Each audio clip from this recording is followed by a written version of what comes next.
ओम नमः पार्वती पतये हर हर महादेव। सावन महीने का आज 19वां दिन है। 19वें दिन आप सब श्रावण महात्म्य के 19वें अध्याय का श्रवण करेंगे।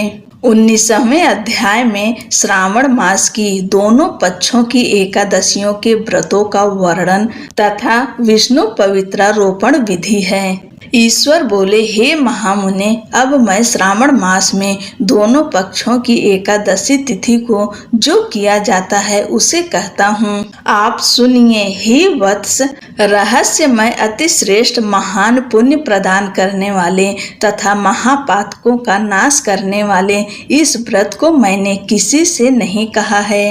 यह एकादशी व्रत श्रवण मात्र से मनुष्यों को वांछित फल प्रदान करने वाला, पापों का नाश करने वाला, सभी व्रतों में श्रेष्ठ तथा शुभ है। इसे मैं आपसे कहूँगा, आप एकाग्रचित होकर सुनिए। 10वीं तिथि में प्रातः काल स्नान करके शुद्ध होकर संध्या आदि कर लें और वेद वेत्ता, पुराणज्ञ तथा जितेंद्रीय विप्रों से आज्ञा लेकर 16 उपचारों से देवाधिदेव भगवान का विधिवत पूजन करके इस प्रकार प्रार्थना करें। हे पुंडरीकाक्ष, मैं एकादशी को निराहार रहकर दूसरे दिन भोजन करूंगा। आप मेरे शरणदाता होइए। हे वत्स, गुरु, देवता तथा अग्नि की सन्निधि में नियम धारण करें और उस दिन काम क्रोध रहित होकर भूमि पर शयन करें। उसके बाद प्रातः काल होने पर भगवान केशव में मन को लगाएं।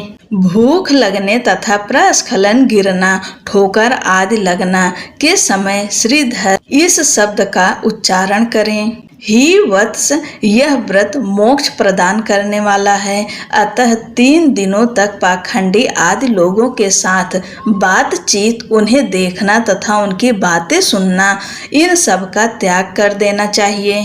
तदंतर क्रोध रहित होकर पंचगव्य लेकर मध्याह्न के समय नदी आदि के निर्मल जल में स्नान करना चाहिए। सूर्य को नमस्कार करके भगवान श्रीधर की शरण में जाना चाहिए और वर्णाचार की विधि से सभी कृत्य संपन्न करके घर आना चाहिए। वहाँ पुष्प, धूप तथा अनेक प्रकार के नैवेद्यों से श्रद्धा पूर्वक श्रीधर की पूजा करनी चाहिए। उसके बाद सुवर्णमय पंचरत्न युक्त श्वेत चंदन से लिप्त तथा 2 वस्त्रों से आच्छादित कलश को स्थापित करके और शंख चक्र गदा युक्त देवाधिदेव श्रीधर की प्रतिमा स्थापित कर उनकी पूजा करके गीत, वाद्य तथा कथा श्रवण के साथ रात्रि में जागरण करना चाहिए। इसके बाद विमल प्रभात होने पर द्वादशी के दिन विधिवत पूजन करके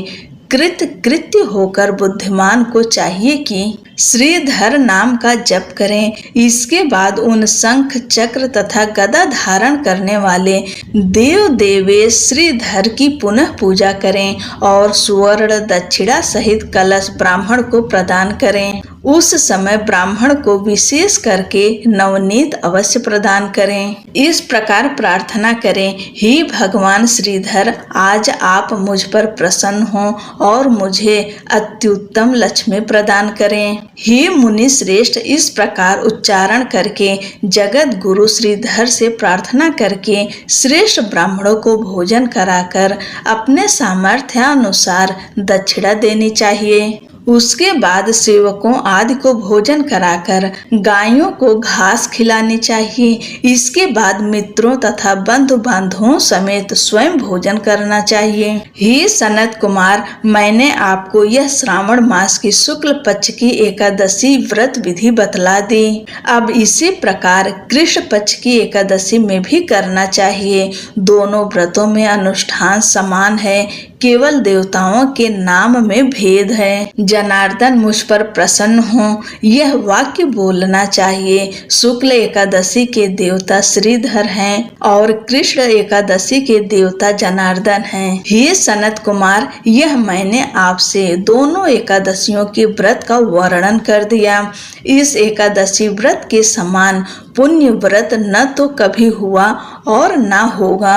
आपको यह व्रत गुप्त रखना चाहिए और दुष्ट हृदय वाले को नहीं प्रदान करना चाहिए। ईश्वर बोले, हे सनत कुमार, अब मैं द्वादशी तिथि में होने वाले श्री हरि के पवित्रारोपण व्रत का वर्णन करूंगा। पिछले अध्याय में देवी की कही गई पवित्रारोपण विधि के समान ही इसका भी पवित्रारोपण है। इसमें जो विशेष बात है उसे मैं बताऊंगा, सावधान चित्त होकर सुनिए। हे महामुने, इस व्रत के लिए जो अधिकारी बताया गया है उसे आप सुने। ब्राह्मण, क्षत्रिय, वैश्य, शूद्र तथा स्त्री, इन सभी को अपने धर्म में स्थित होकर भक्ति पूर्वक पवित्रारोपण करना चाहिए।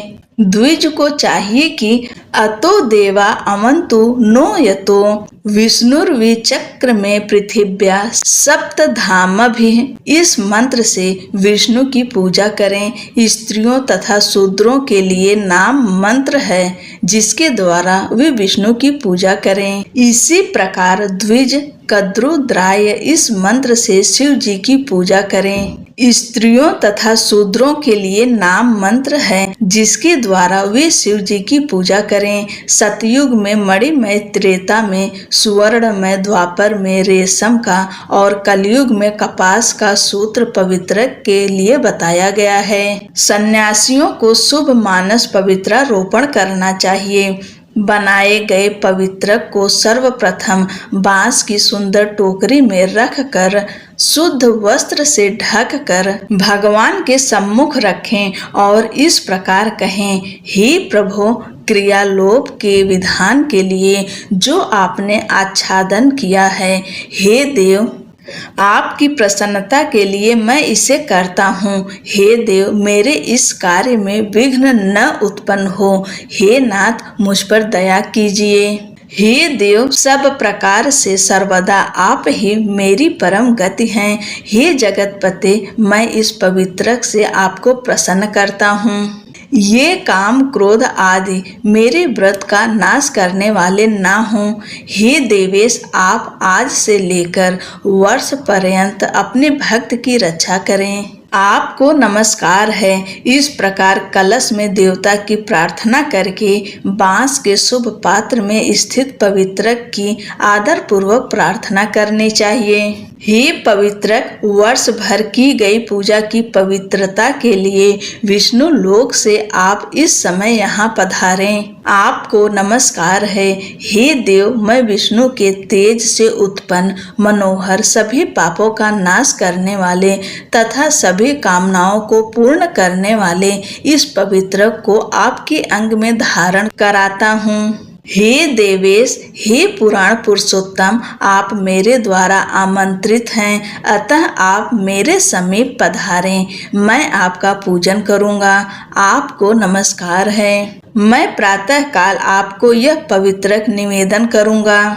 उसके बाद पुष्पांजलि देकर रात्रि में जागरण करना चाहिए। एकादशी के दिन अधिवासन करें और द्वादशी के दिन प्रातः काल पूजन करें।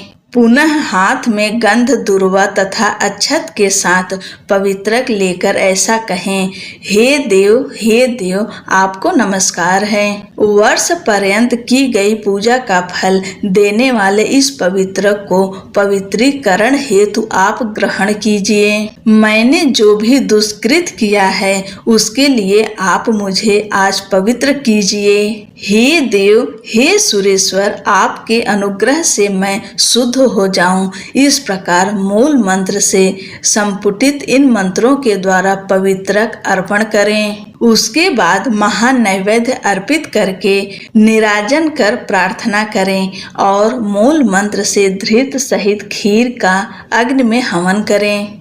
इसके बाद इसी मंत्र से पवित्रक का विसर्जन करके इस प्रकार बोले, हे पवित्रक, वर्ष भर की गई मेरी शुभ पूजा को पूर्ण करके अब आप विसर्जित होकर विष्णु लोक को प्रस्थान करें। इसके बाद पवित्रक को उतार कर ब्राह्मण को प्रदान कर दें अथवा जल में विसर्जित कर दें।